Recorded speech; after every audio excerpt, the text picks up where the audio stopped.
Um, Roshni, no, it's okay. somebody ping me. I'll do it. Good evening and welcome back after a long break. We're now almost at the end of the program and only one more session remains after this. Today's session is divided into 3 parts covering payment modules, ethics in the food business, and a cooking demo. And Yazdi, Tantra, and I promise to keep our theory presentations really short so that you all have enough time with Roshni Siddique through the cooking demo. With today's technology on wings, there are many ways in which you can organize receipt of payment for your customers instead of just through the usual modes of cash, check, and bank transfer. And taking you through that is Yazdi Tantra. Yazdi is a chartered accountant by training, a computer consultant by profession, an entrepreneur developer by hobby, and a trainer in his leisure time. Though where he finds that leisure time, I don't know. He's currently the chairman of the Zoroastrian Cooperative Bank and also the global vice president and technical chair of the WZCC. He has been running a medium-sized computer company called Online for the last 30 years, developing websites, portals, payment gateways, and the sales and service of computer hardware. To me, Yazdi is the one friend who has always agreed to help no matter how busy he is or how complicated the task. He is well loved amongst our chapter members. And if I ever need a good laugh, it is Yazdi I would call to lighten the mood. Yazdi, over to you. Thank you and welcome everyone. So we have heard for the last several weeks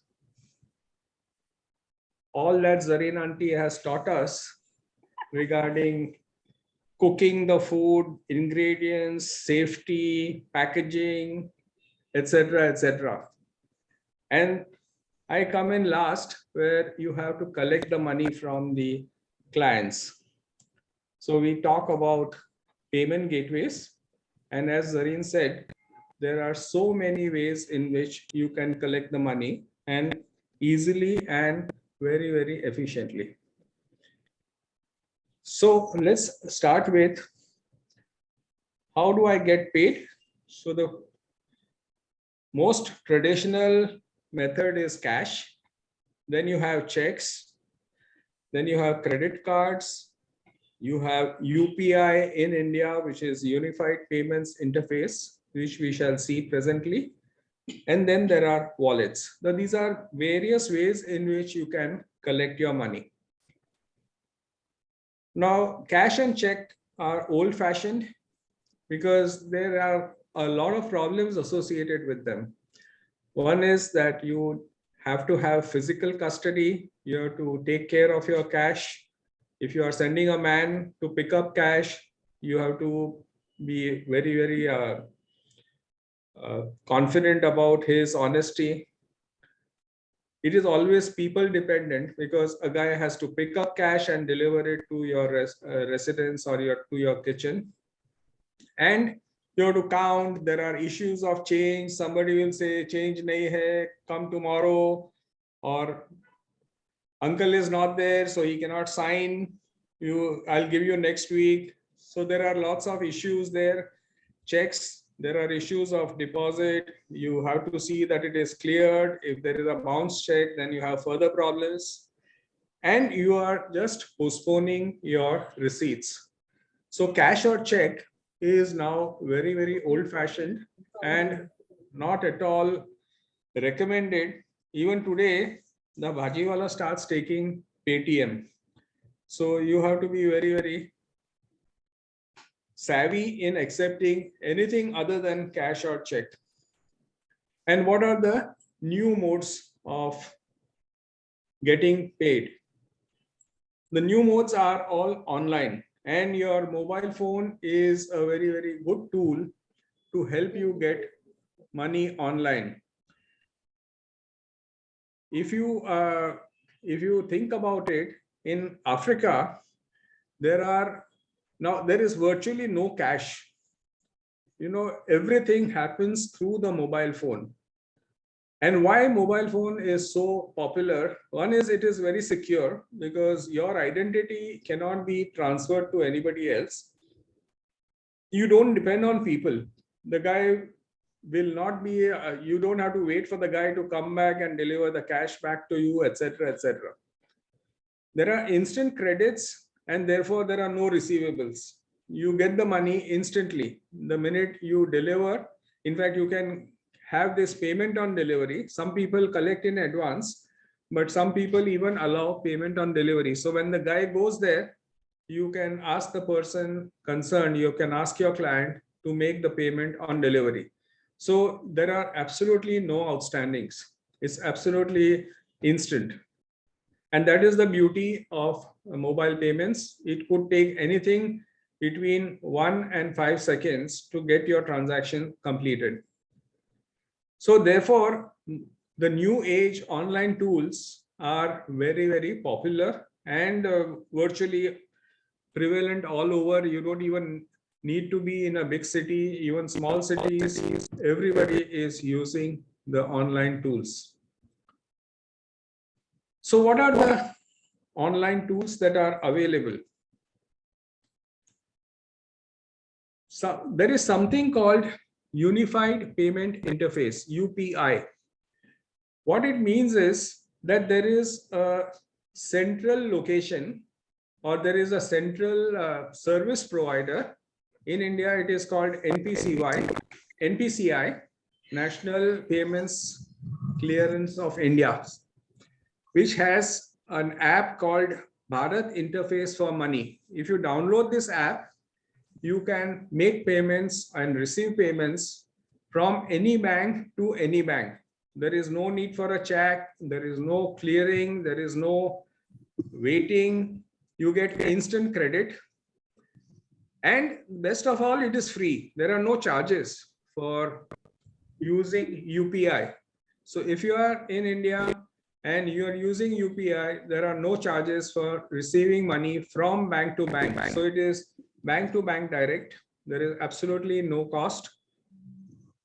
Further, you can use this for your utility bills and your recurring payments. So your mobile bills, your telephone bills, your electricity bills, anything which is having a recurring payment, you can use Bharat Interface for Money. In short, it is called BEAM. There is an app. You can download it on the Play Store and you can straight away start using it. Now, in all these new age tools, what is required is basically you need a mobile phone, number one. Number two is you require a bank account. Number three is you require your Aadhaar card. So these are the three things that you require. There is no need to go anywhere. You can register online. First time they will send you, everything is done through SMS. So first time they will verify whether it is the same person. They will send you an SMS. They will send you what we call as a code, which may be a 4-digit code or a 6-digit code, depending on the bank that you are using. And everything is instant. Virtually, you can log in and start transacting within 15 minutes, within 10 minutes, less than that. So you get an OTP, you enter the OTP, verify that this is your own phone, you give your mobile number, you give your Aadhaar card number, and you give your bank account number. And then onwards, you are done. Whenever you have to receive payments, you just have to give your ID. You have to say, for example, if it is my ID, I'll give my telephone number and automatically it will be telephone number at upi.com. That's it. Automatically you give that to the client and they can send you money either through GPay or through Paytm or through Beam or whatever the interface they use. So this is very, very simple. There are absolutely no charges for this. And that is why it is extremely popular. They are doing millions and millions of rupees worth of transactions on a daily basis. And that is from the smallest of operator, a vegetable vendor, to the largest of people, where you can use this on Amazon also, but this is very safe and very secure. The second option, as I was explaining, is using something called Razorpay. Razorpay is a platform which allows you to even accept debit cards and credit cards. And it also allows you to use internet banking. So your NEFT transactions, your debit cards, credit cards, UPI transactions, everything can go through Razorpay. What happens in Razorpay is you can customize it. You can send a bill to the customer and for a fixed amount, and automatically he will see a pop-up on his mobile phone. This is the amount to be paid. To whom it is paid is automatically predetermined. And you just enter your credentials, you put your mobile number, your email address, you will get an OTP. That is, the client will get an OTP.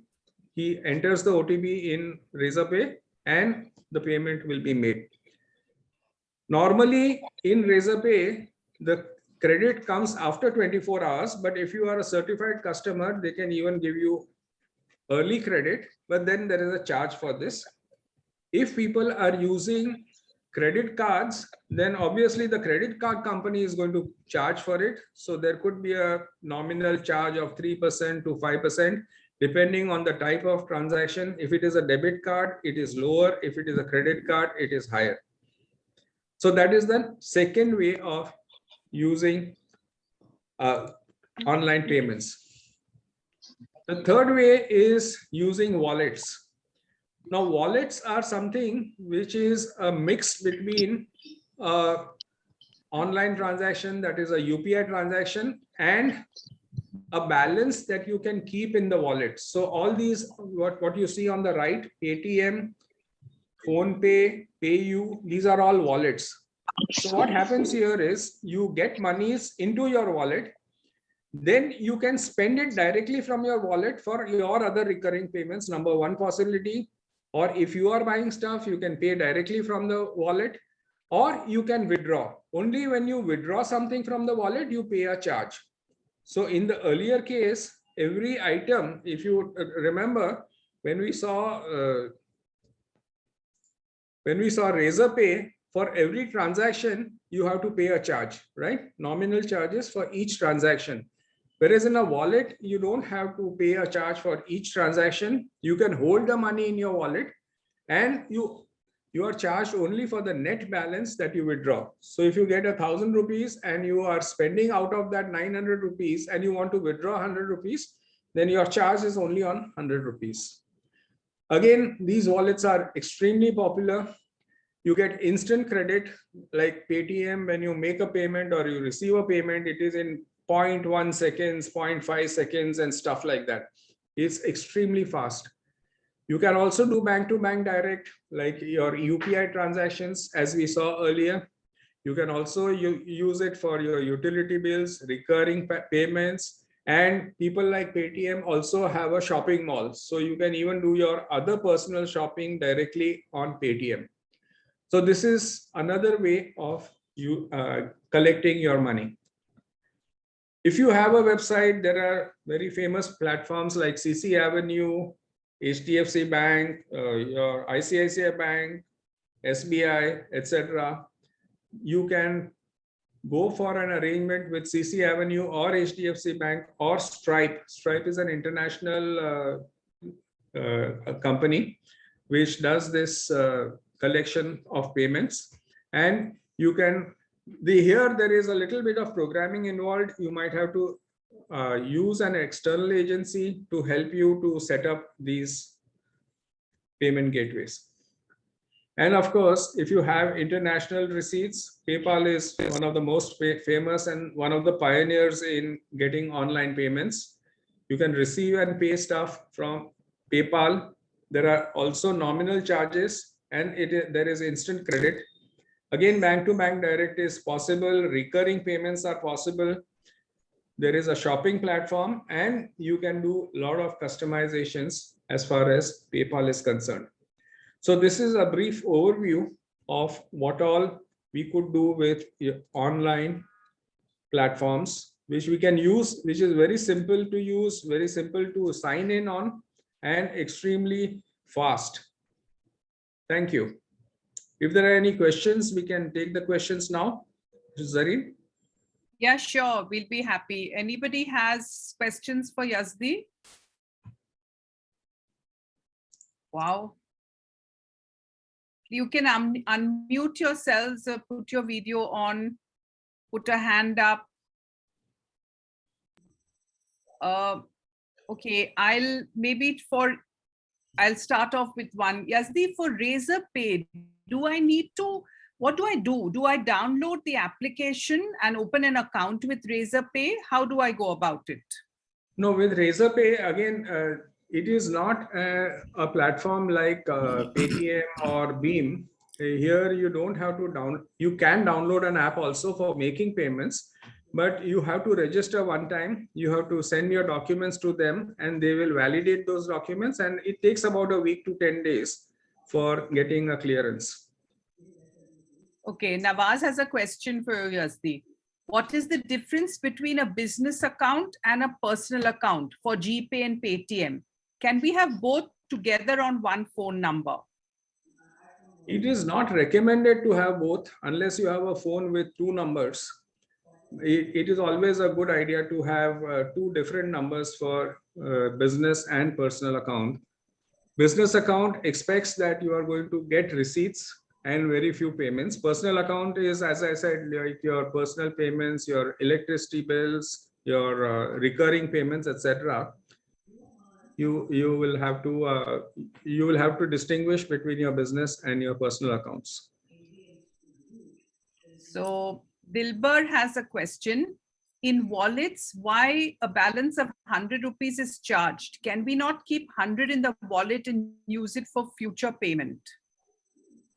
To the best of my understanding, there is no minimum balance to be kept in the wallets. It can be a zero balance also.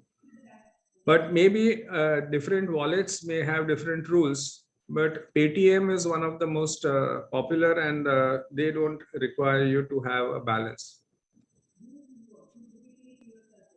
Anything else? Okay. Yazdi. So thank you. Thank you, everyone. I have to tell you that my tally of obligations to you just keeps mounting. Okay. So you can use the prize money. Huh? Sorry? You can use the prize money. Oh, yeah. I'll have to take Shehnaz and Fali's permission for that. But thanks once again for helping out. Practical and useful information. Yep. Thank you. Thank you very much. Okay, so we'll move on to the second part of today's session, food ethics. This is really at the heart of what we eat. And good ethics is what makes good food really good. I've created a small questionnaire that will in itself explain what we mean by ethics and transparency in the food business. It's just 5 questions, so you can answer it as soon as I put it up. There are no right or wrong answers, and the results are completely anonymous. But I request you to think very hard before you click your choice to make sure that you're being completely honest and frank. I request everyone who's here and not just the foodpreneurs to please answer the question so at least we get some reasonable survey at the end of it. And I will share the results and we can just have a brief discussion once it's through. So I'm going to put up this poll. All right, that's up for you. It's just 5 questions and you can make your choices there.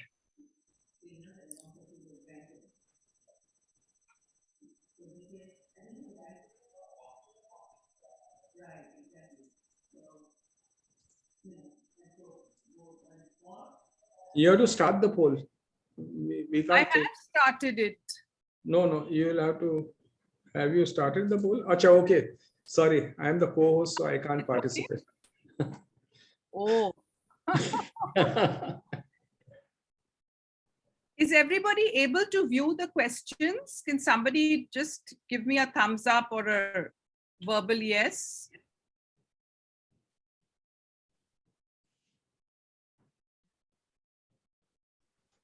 Yes, we can see the questions. Thank you. Thank you.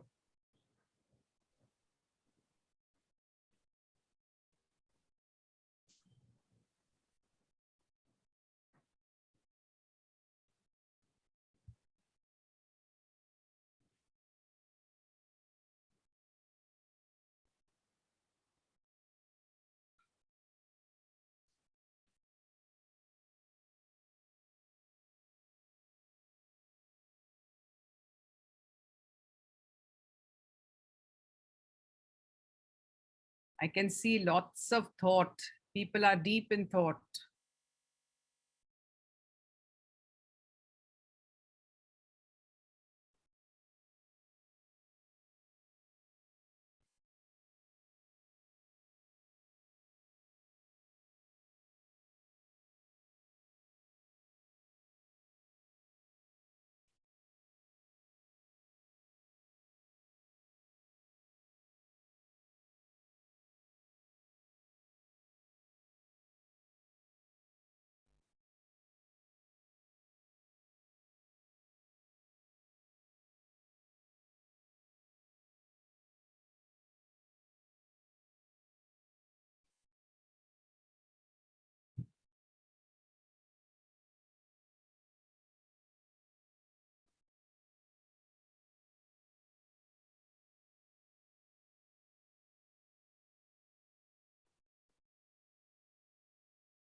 Very interesting responses, I must say, because I can see them as people are answering.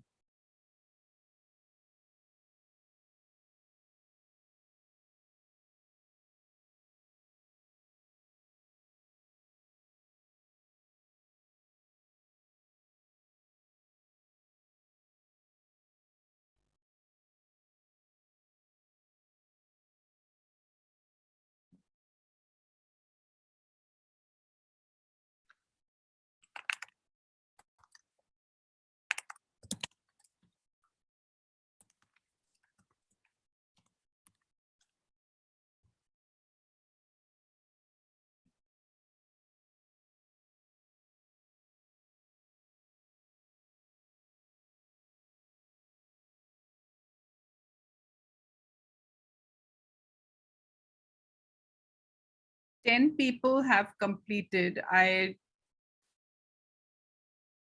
presuming a few more are still working on it.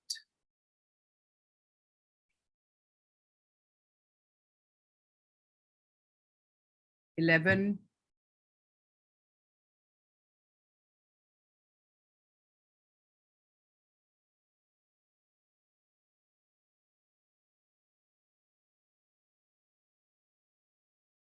Thank you, Kashmira.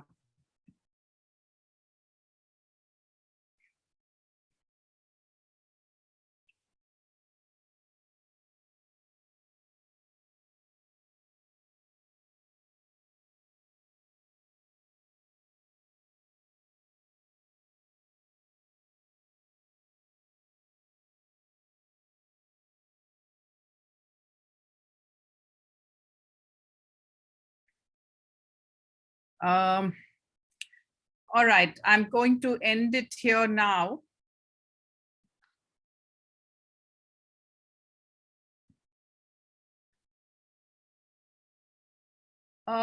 Can everybody see the results there? Idil, can you see the results up there? Yes, Okay, visible. great. Okay. So let's just go through this quickly. Okay, question 1. So let me tell you again that, transparency and ethics are very personal, and my opinion may not necessarily be the same. I'm just going to go with what I think would be an ideal. So again, as I say, while there may not be any right or wrong answers, there are certainly some answers that will work better than others. So with the first one, I'd say the error is yours. You need to own up, and there's a need for transparency. The motto being that money lost can be redeemed in many ways over time, but trust lost is lost forever.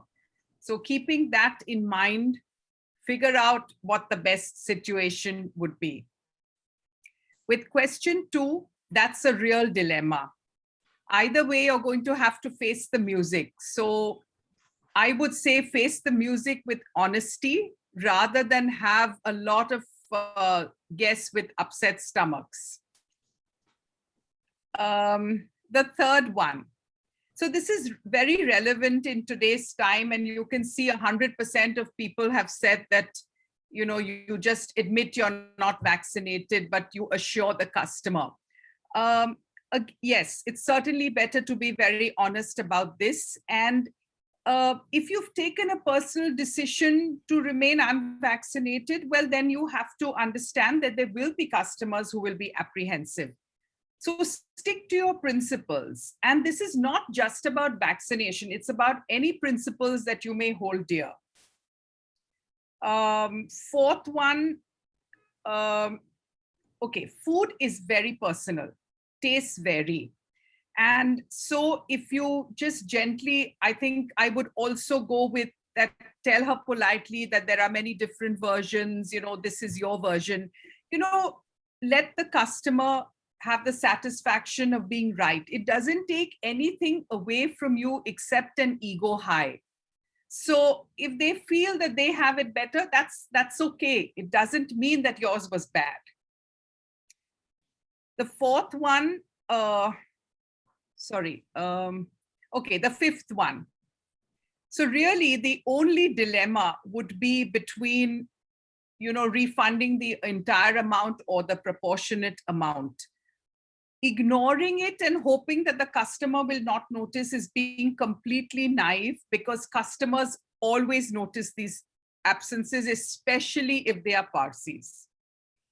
So, okay, I'm going to stop sharing this. This was just to give you an idea as to what I mean when I'm talking about ethics and transparency in the food business. So ethics is very closely associated to values. Now, I'm not trying to sound worldly like a preacher or a philosopher, but values have a lot to do with food and the choices we make about what to eat, how to cook it, and how to produce it. And these values are built into our everyday lives, even if we're not aware of it. And when we're talking about values, we're talking about things that matter to us. And these concerns guide our actions. They also have emotions attached to them. And these are created either within your family structure, your education, or life's experiences. For example, does your value tell you that the goal of your business is just to make profit? Or does it say that while I must make profit, I am more concerned with customer satisfaction and quality of food? This is just an ethic. So giving you a real life example of when I was running the restaurant, and there were the occasional day when I wasn't available at closing time. My staff would always call me before they locked up. And they would really get excited if we'd done a good day of business, and they'd be ready to say, ma'am, and I knew what was coming, but I'd stop them and I'd say, tell me, how many customers were unhappy? What complaints did you get? Did you give them the complaint register to note it down? Did you take their phone number and email address? Because that meant that I could then get back personally to the customer. What were the compliments you received? What dish was most appreciated? And at the end of it all, I'd say, okay, now tell me what the sales were for the day. Because to me, the value was those customers and their satisfaction. I always knew that money would come. But if there was one thing that differentiated me from all the big boys in the restaurant business, it was the inimitable service that we gave. So just giving you a very real life example. Most often we take these values for granted and we work almost automatically without thinking. It's only when we are faced with difficult decisions that is when we need to step back and then, identify explicitly what our values are, what they mean to us, and why they're important. So let's quickly just go through a few culinary ethics. One is tap into local resources. So yes, you will certainly get cheaper produce if you're buying from a wholesale ingredients from a large manufacturer or from a company. They can give you discounts. I mean, like you go to Metro and you buy, and why not? You need to keep your costs down. But can you balance that with a local producer? So you are focusing on a local farmer and giving him that extra benefit. He is giving you fresher produce, and that probably could appeal to your healthy and eco-savvy consumers. So is it possible to balance that? Look around. I know for a fact that Bangalore has some amazing produce from local farmers. And if you can balance your costing by doing this, then certainly you are helping the local farmers. Second is obeying food safety and hygiene guidelines. We covered a major part of this with Xerxes at our previous session. Oh my God. That it's never okay to endanger your patrons with unsafe food or food storage. Not only are there legal ramifications to bad hygiene practices, but it can impact the quality and your image as well. So if you ever need to go back, the video is available, go back and keep practicing good hygiene practices. Third point, create consistent portion sizes. It's never a great idea to cut corners where food portions are concerned. So while you might theoretically be able to save money and reach your monetary goals faster, if you put 50 grams less of mutton than you advertised, or you add water to your dal to increase the quantity, or you add extra mashed potato or bread to your mince for your mince cutlets, it's not a good idea. Your customers expect what you've promised them. And it's good for your reputation to exceed those expectations, not to skimp on them. Fourth point, don't be afraid to waste, whether it's time, money, or food. Now you're definitely thinking, she's got it all wrong. How can we waste time, money, or food? Okay, so a quality product is your fastest path to cooking success. If a dish is not right, it's probably a better idea to throw it out than to serve something substandard. Now, that being said, wastage is also a huge ethical concern in the kitchen. So find ways to reduce your kitchen waste. Kitchen has so much discards and cutoffs. You have seeds and pulp from the middle of your tomatoes. You have vegetable peels, onion sides, coriander stems. You may be into cutting vegetables of a particular size and shape, so you'll have a lot of discards. Use all these. You can use it in gravies, in stocks, to flavor dals. So at Red Fork, we actually encouraged our staff to use these discards in staff lunch. And let me tell you, we all ate the staff lunch, just not the staff. So instead of chopping up more tomatoes for the lunch or the dal, we would just use all this tomato waste. We would put in coriander stems, which are extremely flavorful that very few people realize. You can use it in chutneys. There are umpteen ways, and that's all available on YouTube and Google. So reduce your kitchen waste as much as you can. Waste segregation. Now, I am aware that India doesn't have a great waste segregation policy, but it's certainly changing for the better. Hunt around for organizations that manage waste and see if you can dispose of your waste responsibly. If you live in a little house that if you live in a house that has a little garden, make use of the khambas to dispose of your kitchen waste. If you want to know more about this khambas, just put in a question in the chat and I will explain once I'm through. So the khambas can use all your wet waste. It will give you manure at the end of it as a reward. Please segregate your plastics and send them for recycling, and avoid the use of single-use plastics. I'm not saying don't use plastics. We are under the assumption that plastics are bad. No, if you recycle, all plastics can be recycled except for the single-use ones. And plastics don't litter, people do.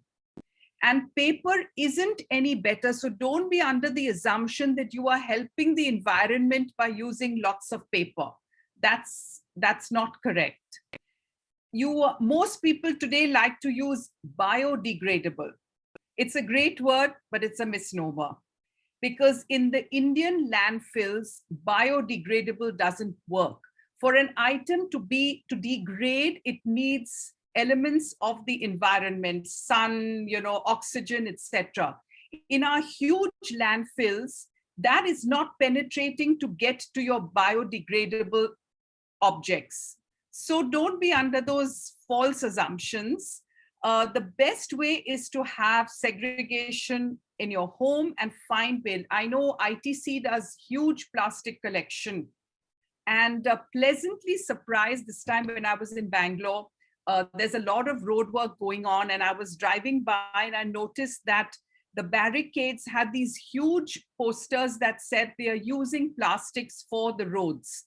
So there you are, dispose it of correctly and it can all be recycled. Point number 6, don't make it personal. When a customer is talking to you and giving you criticism or feedback on food, let your conversation be about the food. Don't take it personally and say, oh, this recipe was my grandmother's and now I'm so offended. Oh no, I've been cooking this for years. How can it be bad? No, it's fine. Food is very personal. Tastes differ, choices differ, and we need to respect those. So talk about the food, agree to disagree. And if you find that there is a consistent complaint about something, then you really need to work on it. And there is always room for improvement. No matter how good, you can never satisfy 100% of your customers. And lastly, never forget that your entire business works solely on trust. No customer is entering your kitchen to check on what you're doing. They believe that you're doing what you're doing in their best interest. Again, I say trust once lost is usually lost forever. So we must do whatever it takes to hold on to that. And with this, my sermon officially ends. Are there any questions?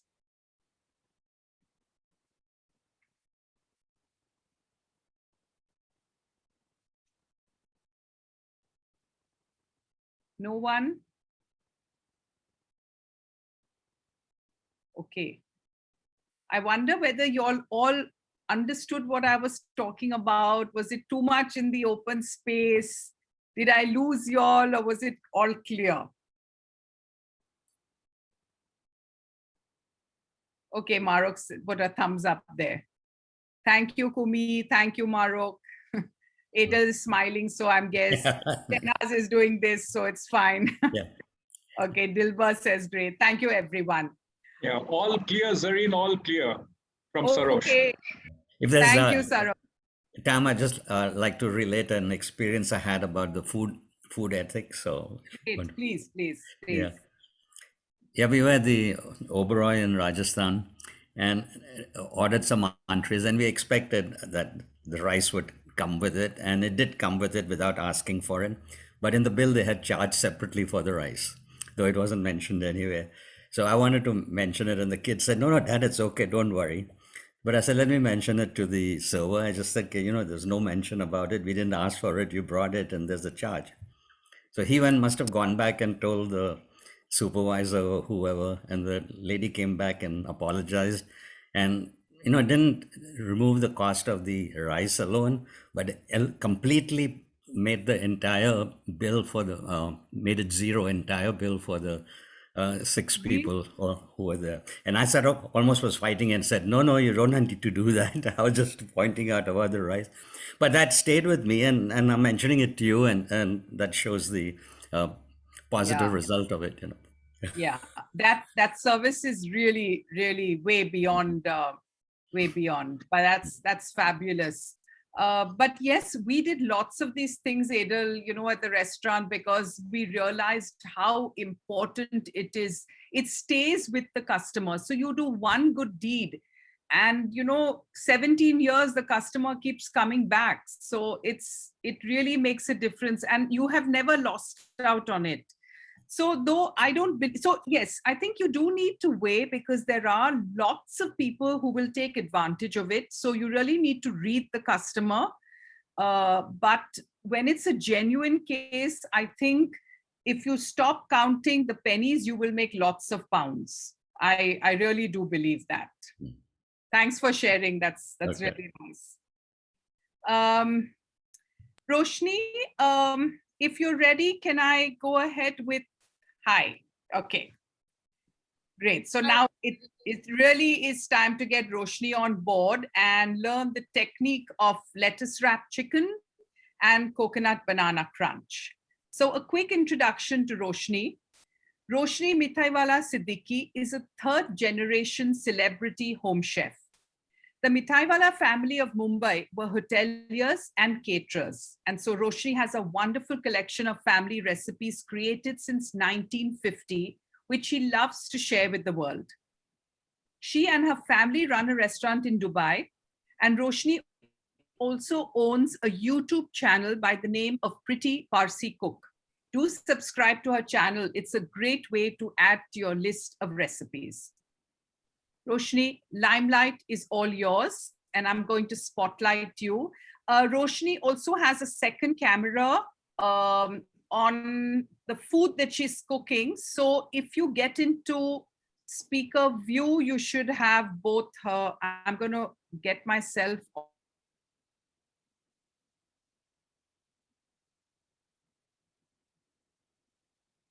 and I shall remove the spotlight from myself.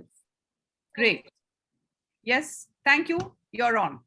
Hi, everybody. Hi, Shanaz auntie. I can see you. And Kumi auntie, I can't see her, but I know she's there. Hi. Yeah, she's there. Yeah. My name is Roshni, as Zarine said. Zarine, let me tell you, your presentation was amazing. And what you said, being a restaurateur, I understand we've gone through every bit of it. And yeah, the customer is king, but also at the same time, there is a way that you can come to common ground at times when we've gone through all of this, where the customer thinks they're always right, but you can't be offended. You have to have this kind of a how do you say, play with the customer, because at the end of the day, like you said, you have to give a good product, you have to give good service. That's what matters, and that's how you have your customers coming back to you again and again. You have loyalty. And with loyalty, that's what we did when we started our restaurant. We had not advertised, and word of mouth was so big that people, so we are in Dubai. Now, we started a restaurant in JLT, Jumeirah. And people started coming to us from Abu Dhabi, Fujairah, Ajman. I mean, it's like, like someone coming to a Bombay restaurant from Pune and Nasik and, all of that, just hearing about us. So it's all about, and it was a family-owned. This is the first family-owned restaurant in Dubai where people of the family are there. So it does make a difference. So let's cut that short and let me tell you a little about myself. I am from the Mithaiwalla family. We have great cooks in our family. My grandmother and great-grandmother were caterers. They were a mother-in-law, daughter-in-law team who used to send Parsi bonas to a lot, like thousands, I guess, if I'm not right with the numbers, of people in Bombay. And I've grown up seeing my grandmother cook this amazing Parsi food. My dad then ventured into hotel line, and he ended up as a food and beverage manager and a consultant also to 5-star properties. Then when he came here, we started this restaurant together. So I was a banker, and that's when I joined him. I always had a flair for food, and that's how I got to open my YouTube channel, start my YouTube channel. And thanks to everyone, I've got a very good response. So today I'm going to share with you all 2 recipes. One is lettuce wrapped chicken. So for those of you who've come to Dubai or gone to the United States, there is this very famous Chinese restaurant called PF Chang. Now this is American Chinese, and they have this dish called lettuce wrapped chicken, which is their top seller. So I have concocted the closest version to that, and it's yummy. I make it for my family, so I'm going to share this with you all. And the second one is a dessert, which my mother used to make for us when we were kids. It was just a quick 5-minute dessert. Actually, in Gujarati, it used to be called Keranu Saka, but I just gave a fancy name to it because YouTubers need a fancy name sometimes. So it's a coconut banana crunch because it has coconut banana, it's crunchy, and it tastes amazing with vanilla ice cream. So I'll stop talking and I'll start cooking. And I have this phrase that I always say in my channel: let's get cooking. So we'll start with the lettuce wrapped chicken. First, I will start with, you need to make a slurry for this lettuce wrapped chicken. So I'm going to tell you all what it is. So we'll focus on my board now. So I'm going to take a bowl and mix a few Chinese sauces. So first we start with hoisin sauce. Now hoisin sauce, so we take 4 tablespoons of hoisin sauce. This is a sauce used for Chinese barbecue. It's made with soy paste, garlic, sugar, and salt, and Chinese spices. So I'm going to use that. If you don't have hoisin, you can use oyster sauce, but it's available on Amazon. So it would be great if you can get that. That's 4 tablespoons of hoisin sauce. To that, we will add 3 tablespoons of soy sauce. This is Maggi as a brand I'm using, but you can use any soy sauce.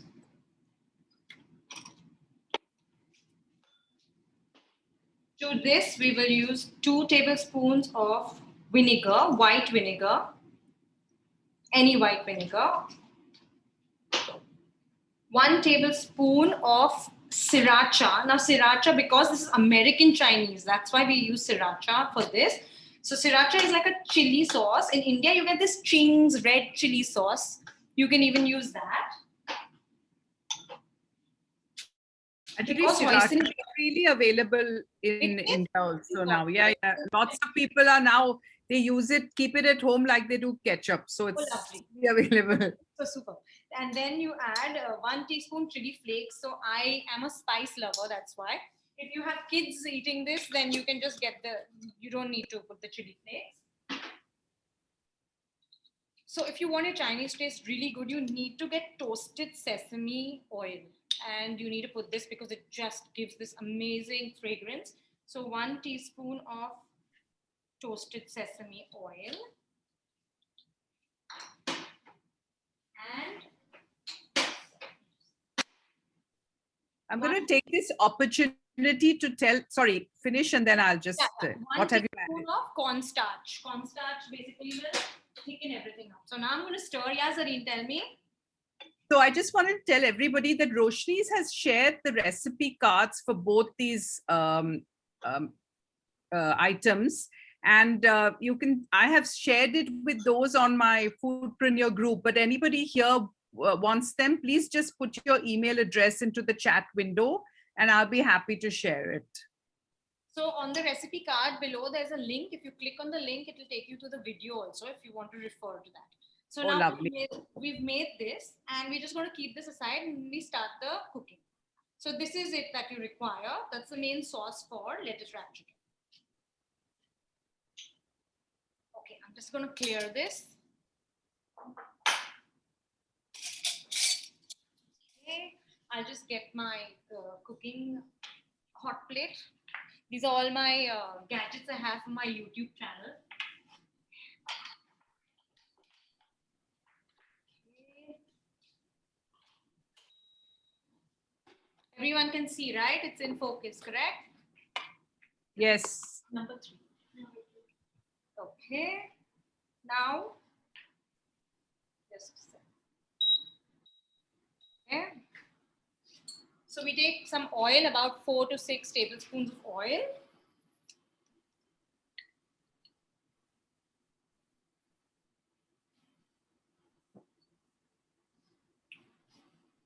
You can keep asking questions if you want to or ask anything regarding this. Okay, to this I'm going to add 1 medium onion, which I have finely chopped.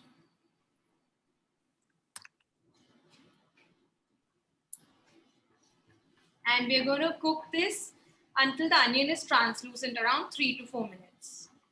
The pan will just get a little hot. Right now, just put it in while the pan is not that hot. So this is really, really yummy. How many of you all have actually known of PF Chang or anything? None? When you come, PF Chang, where was it? a very famous American Chinese. States. Yes, somewhere in the States. So in Dubai, it's very well known for 2 things. One is the lettuce wrapped chicken, and the Okay. other one is its dynamite shrimp. Okay. They have very good, very, very different, not like authentic Chinese food. I had actually gone to one PF Chang's in Baltimore, in the States. So I think there was this orange chicken they have. Yeah, they have orange chicken also, but that's It very is so good. sweet, you know. Orange. Or the orange duck, I'm not sure what one of them it was. I think It was one of you them. must be having the duck and plum sauce or something. That's something. Okay. Yeah, but the Chinese was really good, though it's Yeah, it American. was good. Yeah, I agree, Pasang. We had a really good meal. Yeah. Where did you try it, Zarine? I think it was, if I'm not mistaken, it was somewhere on the West Coast, maybe San Francisco. I know it was in the States. I'm trying to figure out who all were there, and then I'm trying to figure it Yeah. out. I think, yeah, families. So. Now, the onions have cooked for 2 to 3 minutes. You don't need to cook them like Indian food. Now to this, I'm adding 6 garlic cloves that I have finely chopped and a 3-inch piece of ginger, which again is finely chopped. So Chinese always has ginger garlic, like that's the base. Onions not always, but actually that's one of my favorite cuisine. That and Mexican, other than Indian, and within Indian, of course, Parsi food. It's comfort food. Kumi also says she's been to PF Chang in Dubai. Yeah, so Kumi auntie, if you try this at home, you wouldn't want. You can make like a big portion of it, and your friends will just enjoy this when you have a party. Kumi auntie tries every dish of mine. Is it? What, Shehnaz doesn't try? No. Now I'm at Shehnaz. Thing is, Kumi auntie is very she comments on everything. She's like amazing. She's always commenting. Today also, like I posted Lagan no patio in Pomfret. Kumi auntie was like, oh wow, now she's gonna try it. Shehnaz, when I come over next, we'll do some of Roshni's recipes. Okay. There are no fail, because I mean I can vouch it because my father has given me most of the recipes. I try out all her shortcut recipes because I feel they are very jhatpat and easy to make. Though I'm a very lazy person No, on I agree. Me Facebook. too. Cooking should be simple. It shouldn't Yeah. be. So I like your bhakra, which you have dedicated to Rhoda. Yeah. That was an aunt who loved bhakras. If anyone went to Udwada, we had to bring bhakras for her. Is it? Yeah, and a particular. And Roshni, as at that session was amazing. And the other one on the Lagannu Achar, because we were the agents for Kolano Sarko also in our Mithaiwalla house. Okay. So it was always there and very jhatpat and nice, Roshni, that was also. Yeah. So now I'm adding 500 grams of chicken mince to this. Oh, I thought to the achar.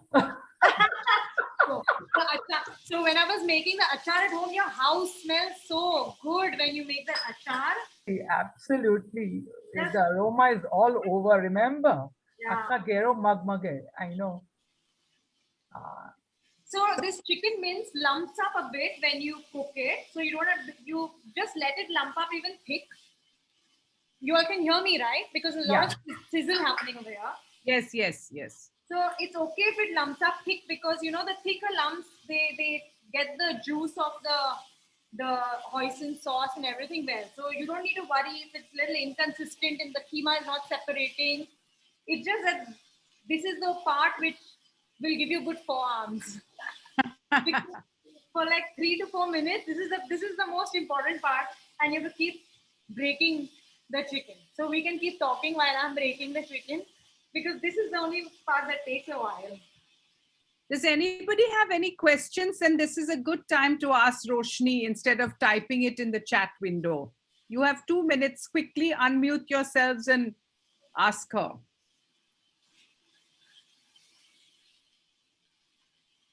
Okay. You've been good so far. It means you've been good so far. So on Amazon, you must be getting everything, you know, hoisin and all of these sauces. Yes. And most shops now, most of our supermarkets have just about everything. Actually, in terms of these kind of goods, it's really good. I don't think there's any problem in India We have getting the all. gourmet sections, Roshni. We have the gourmet sections where you can order the stuff. So one very important thing, you need to cook this on high heat, because otherwise the chicken will start leaving water, and we don't want that. We want everything, you know. You don't need a wok to cook this, because we are making big proportions of it. So you just see to it that the heat is very high, so that the chicken is nicely cooking.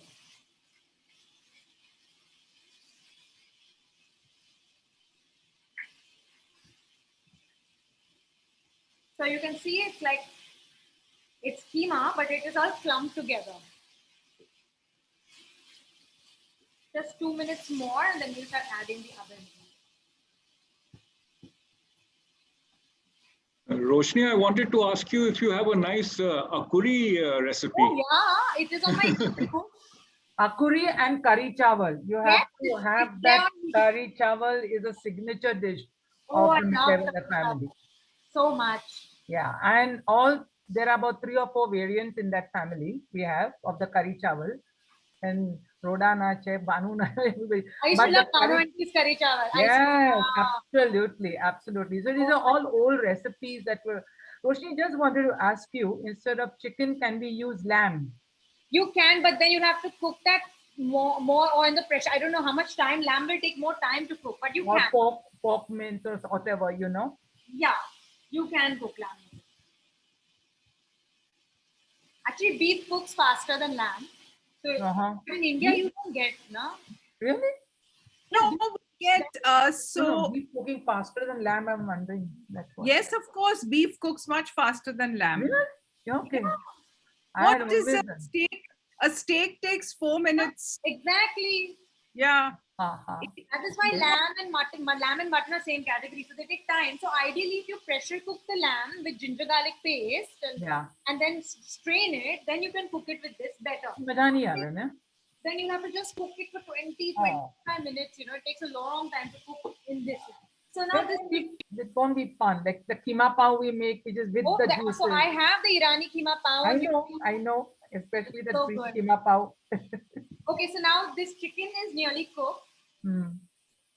We're going to add 150 grams of button mushrooms. Any mushrooms you can take. You get these packets of pre-chopped mushrooms, or you can just get them and chop them.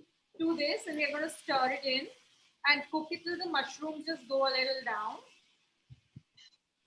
It's about 2 minutes more, because mushrooms cook very fast. Won't they then, they will release some amount of water. Yeah. But again, it's on high heat, so it will release water, but then we'll cook it with all the sauces and dry it up. Okay, fine.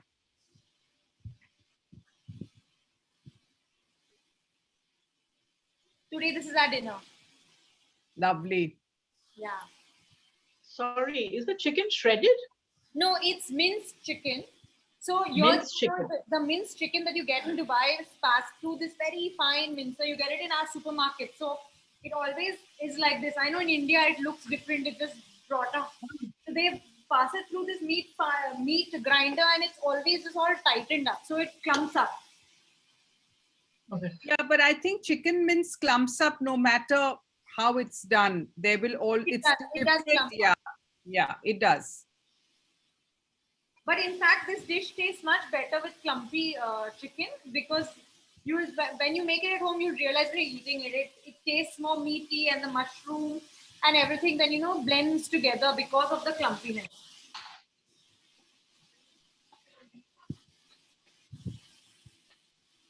So you have to just keep on breaking it if you want the clumpiness to go. So now the mushrooms are like there, but now we're going to add, now this is a very important ingredient. You'll get it online for sure. Water chestnuts. In India, you get singoda, singhara, you call them. So I've just got a can of water chestnuts. This is how they look in the can. Singoda. Yeah, singoda. And I've again chopped it up the same size of the mushroom. Oh, lovely. I'm going to be adding the water chestnuts to this. Wow, lovely. Giving everything a stir.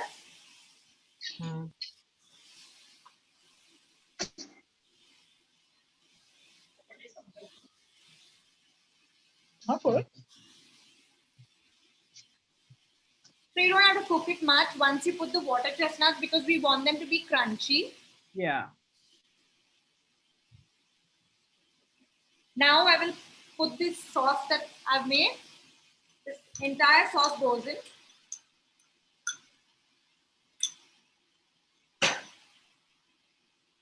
And one Maggi chicken cube. Okay. So I don't want to add salt in this because already soy sauce, hoisin, and everything is salty. But it still needs a little salt. So that is why I add the Maggi chicken stock cube because it gives a good flavor to it. And then we mix everything till everything is nicely coated. It will soon start getting coated, and that chicken stock cube also, you just mash it up.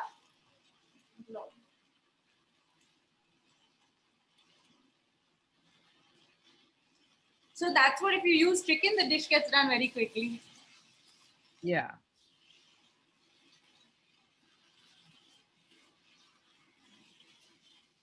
This quantity you're doing, Roshni, will feed roughly how many people?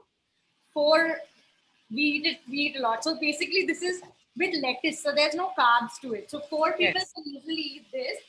But you know what? You can even have this as a party starter with baby lettuce. You get these small mini lettuces. So sometimes I put on that, and then of course you get 30 of these party rotating, starters when you have it. So you can see everything gets coated so nicely in this. And if you see, there's no water left at all because we've added cornstarch to the slurry. So it pulls all the water and thickens this entire thing up.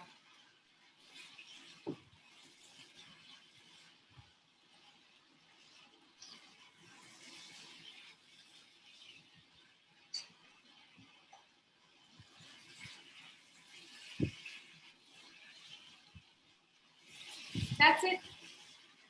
It's ready. Now I'm going to show you all how to serve it. I'm going to make one sauce, which is the sauce they use with their dynamite shrimp. So I'm going to show that, and then I'm going to show you how you serve it and how it's eaten.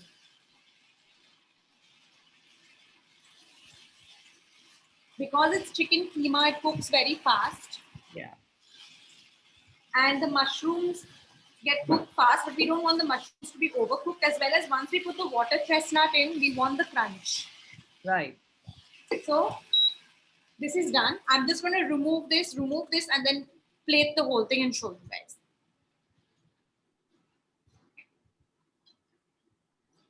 Just disconnect there and take this out.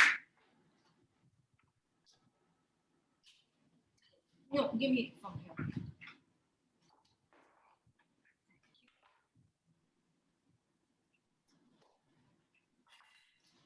Okay.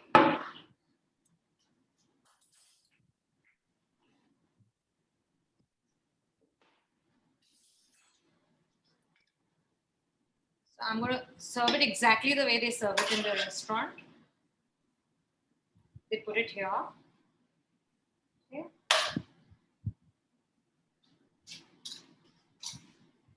And then you take iceberg. I prefer iceberg lettuce because it's nice and crunchy.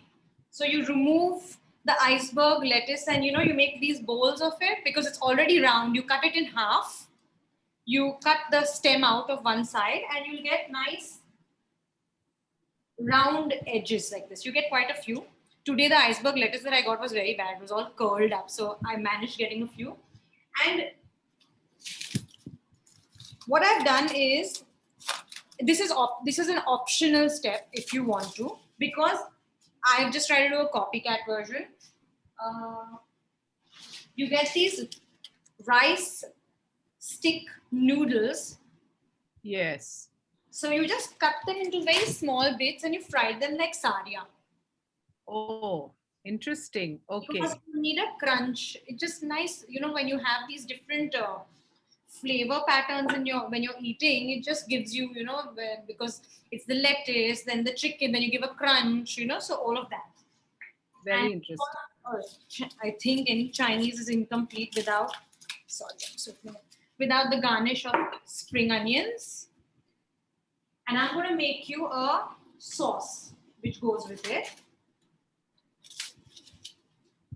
I'll keep this here. So we take the 3 tablespoons of mayonnaise. We'll add 1 tablespoon of sriracha again to this.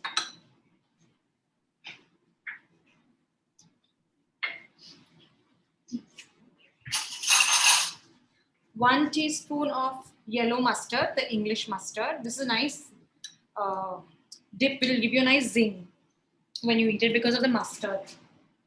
And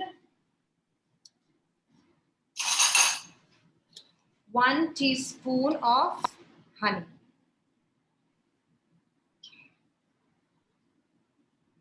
So all of this is there in my YouTube video also. Okay, sorry. Mix this. How often do you do a new video for the channel? So honestly, earlier I used to do 2 videos a week. I've just been quite busy in the last few months. So I've been trying to do 1 video a week, but it's not happening. But I'm committing myself to this. And I'm also writing a recipe book, which I should come out with first or second week January. Interesting. Oh, good. Which is going to be about 50 recipes of Parsi food from my family that we all cook. Lovely, lovely. So that is one, and another one is going to be of party starters, Parsi and non-Parsi, like cutlets, Russian cutlets, and all these kind of. Okay. 2 books I'm working on. But I'm going to start getting more regular for my YouTube. This just from last 2-3 months, it's been very hectic. Okay. Now this is done. I'll just show you how you build it up.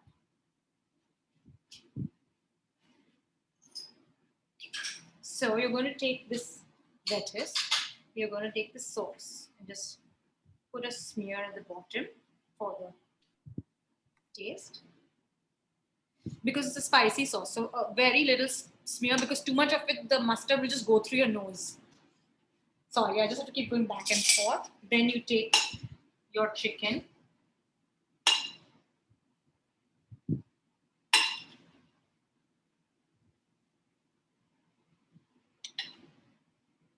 Some spring onions. And that's how you have the lettuce wrapped chicken. Wow. Is there a flight from Bombay to Dubai tonight? Yeah, of course it is. But these days tickets are very expensive due to the expo. Any of you guys coming for the expo? It's amazing, by the way. I am. I'm coming in February for the expo. Oh, super. Give me a call so we can I'll do that. Yeah, I hope. Yeah. I'll certainly do that. Actually, I'm coming with the music group. So, okay. but I'll let you know. and we can definitely meet Yeah, up. and the restaurant, we can have some Parsi food also. Sure, done. Super. Okay, so now I'm going to clear this and I'm going to show you a very quick dessert you can make for kids. It just gets whipped up in 5 minutes. Kids or yourself, whenever you have a sweet tooth. Any questions while she's just clearing up on the lettuce wrapped chicken? I think pretty straightforward, simple, quick.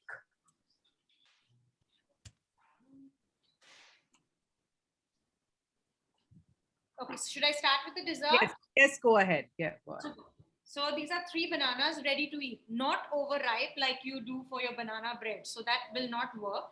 So these are, let me open this. I don't eat bananas that often, so I'm bad at, yes.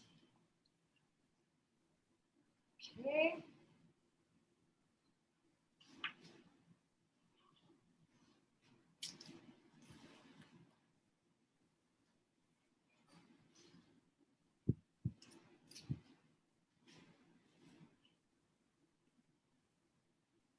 Okay.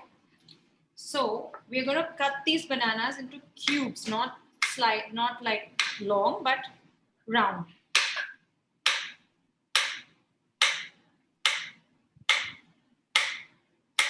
You guys have to make this because it's such an amazing dessert. So I'm going to show you how to make this and have it with vanilla ice cream, but you can do a lot with it. When you make it, you can put it on toast with some peanut butter. Goes very well with that. You can even make a banoffee pudding with that. Instead of just putting bananas, you can make this and put on the banoffee, so it just lifts it up. It's like a fusion banoffee.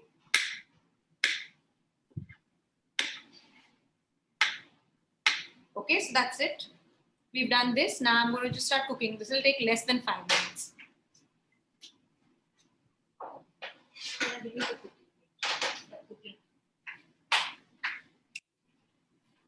Just 1 minute. Any questions? Anybody?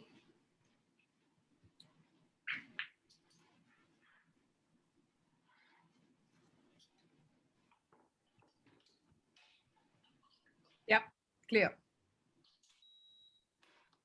Okay, clear, right? Yes. Okay, now this needs to be cooked on low because we are going to be cooking desiccated coconut, so it gets burnt very fast. We need a golden color to this. So the heat needs to be low.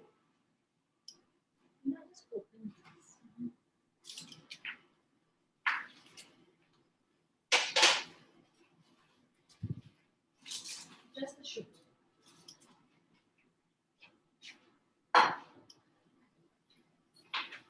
So we'll take about 2 to 3 teaspoons of ghee. You can't cook this in butter because butter will burn. So you need ghee. Pure ghee is just amazing.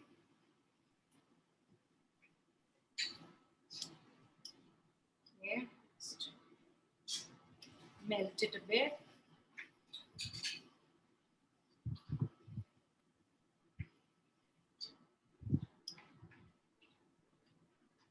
So you can, I'm not adding nuts to this, but you can add some chopped walnuts or hazelnuts to this also.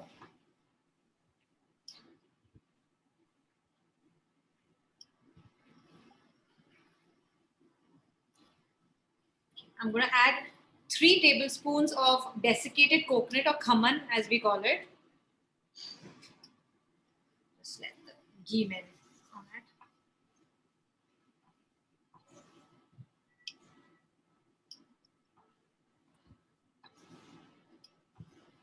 And cook it on low till this gets nice and golden. This is the only actual cooking part that is required. If it's stuck, I'll just teaspoon.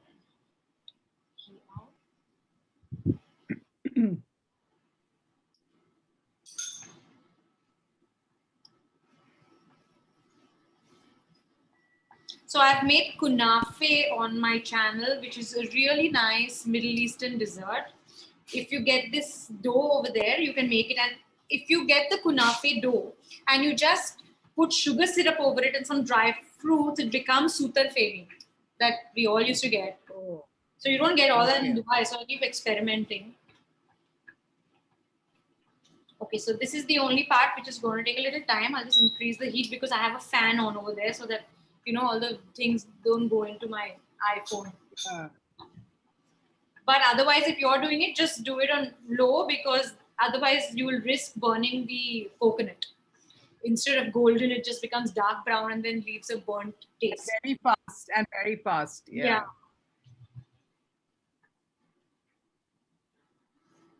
So we do this.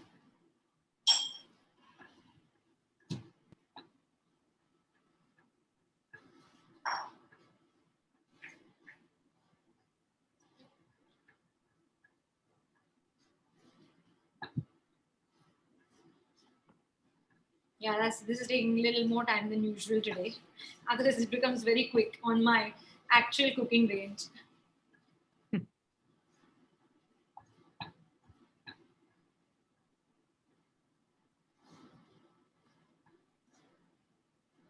So when you say with vanilla ice cream, this is actually, what would you say, like a topping?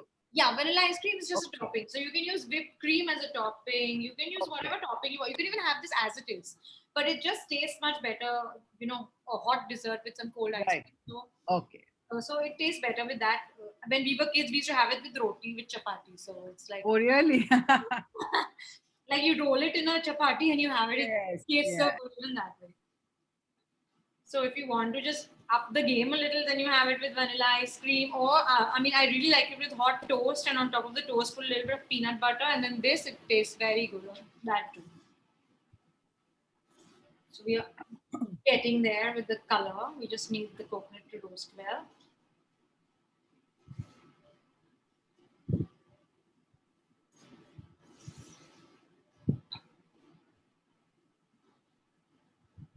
So yesterday, everyone, so normally do you do this on a Sunday, and yesterday because of the India-Pakistan match, did you do this today, the session, or it's always a weekday? I have no concept of cricket, so it would not have bothered me at all. No, but Mondays is my day. So every alternate Monday, I do a session. And now there's one more left. So we've been through about, well, they were actually 11, but in between we had to skip one. So I've sort of combined, even today I combined a session because Yazdi was not free the previous week. So I the whole series. Well, actually, you know, I came about it because I realized that a lot of the home cooks, you know, with all their enthusiasm, got into the home cooking business, especially during the pandemic, but with very little knowledge on, you know, in terms of costing or food photography, social media marketing. And therefore I put together a program. If you see the color over here, cannot wait anymore. I'm just going to add sugar to this. Go ahead. Yeah, and then it's just a 2-minute process because I don't want to cook the sugar a lot. I want this to get crunchy. That's why it's called the coconut banana crunch. Because if you put banana first and then sugar, it just becomes a little soft. So you put this and you cook this for some time. Let the sugar, you can even add brown sugar to this if you want to, but granulated brown sugar, not the soft sandy brown sugar that we use for cookies, because that will again melt. So this sugar, if you see, it will mix well, it will stay crunchy within this.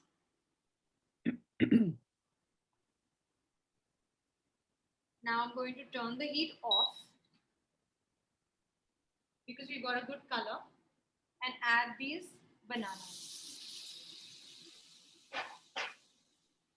And gently toss the bananas in this.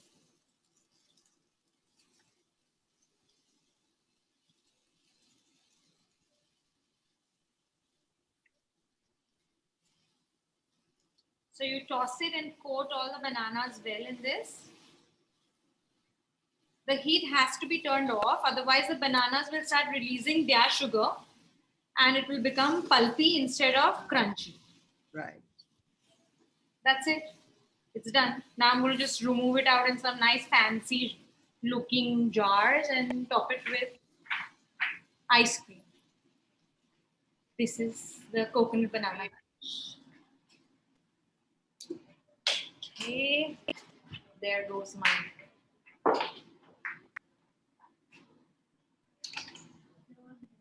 Give me one. So these cute looking, whatever, you can just pick up these, or whatever you have at home. A bowl also will do.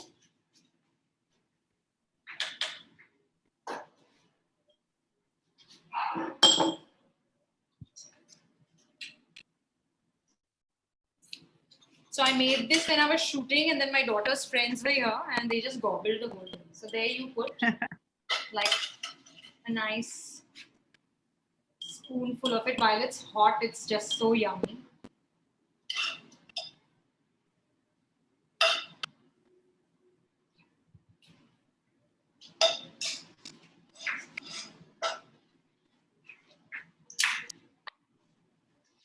And top it with a nice scoop of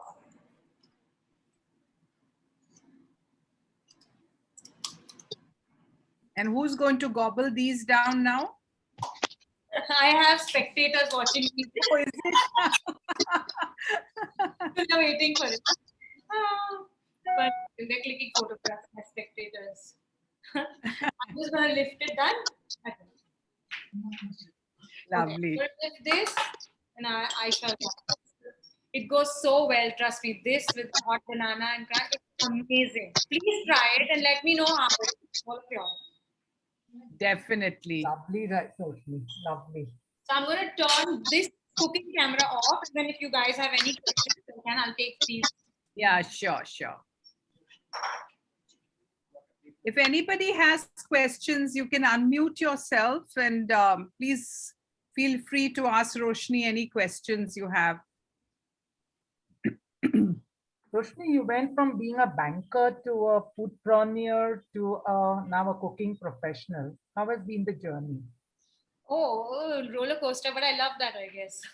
I think there'll be more changes also. Every time in life you try getting something new, it's a challenge, but I think so. I'm just trying to figure how to turn this off. Just a second. I'm also so bad at the Zoom. Or can I just put this down like this? It doesn't.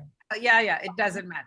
Yeah. Okay, so yeah, I have a lot of switches, but anything that this is my thing. Anything that doesn't make me happy, I think I should leave it and start something new. So banking, I think there was a burnout in that. I loved it initially when I started. Then food always resonated with me. I mean, I think resonates with our entire family. So, and dad also came here and he was settling here. So with his help, we started this and it was fun. It is fun.